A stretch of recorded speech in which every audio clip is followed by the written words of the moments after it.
Thank you, Mr. Chairman, and thank you, Assistant Administrator, for being here. And thank you for the response letter to me and several of my colleagues in both the House and the Senate regarding chlorpyrifos and the Eighth Circuit's vacating of the final rulemaking. But for the benefit of the dozens of people watching this online somewhere, and the farmers and of the prairies and throughout the country, I want to ask you to drill down a little bit on some of the specifics in response. Specifically, is the EPA beginning the process of restoring, or how are you restoring those tolerances? Maybe, and I'll give you all of them up front, and then you can just elaborate. To include like timelines, if you have some specific timelines, what's been done.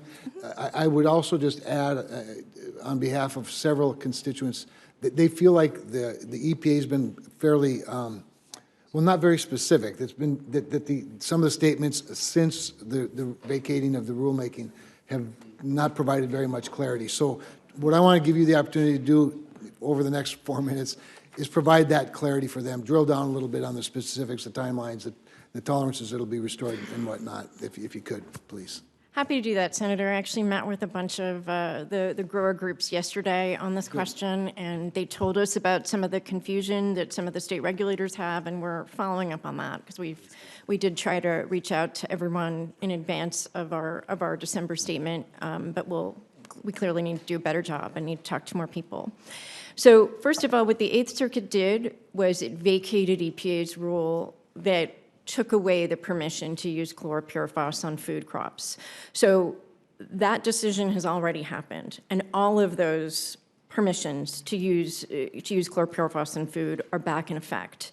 EPA has to write basically a technical correction to the Code of Federal Regulations.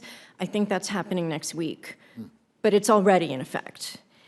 I think the next thing that we're doing, and the timeline on this I can't be quite as specific about, is the Eighth Circuit decision, as well as a 2020 document that the agency put out on chlorpyrifos, really focused on 11 uses of chlorpyrifos that had high benefits. Yes. And so what we're working to do is talk to the companies that make the pesticide in order to incorporate some additional mitigations that were talked about in the 2020 decision, as well as some of the Endangered Species Act work that we need to, do in order to comply with that law.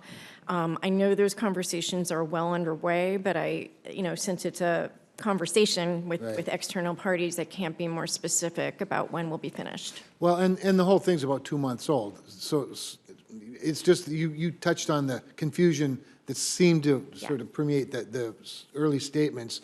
All I would say in wrapping up, Mr. Chairman and Madam Assistant Administrator, just be as clear as you can be, because this is very, well, we're heading into, as hard as it is to believe in North Dakota today, we are heading towards spring and the new seasons and all of that. And so it's everybody from the manufacturers, the suppliers, the users themselves, the producers themselves that seek this clarity. It's critical to get it done in a timely fashion. I appreciate your attention. Absolutely. And if you get questions and people are still confused, just send them to us. Our staff want to be clear also. So it actually helps us when people come straight to us and ask us the questions. Appreciate that. Thank you very much. Thank you, Mr. Chairman.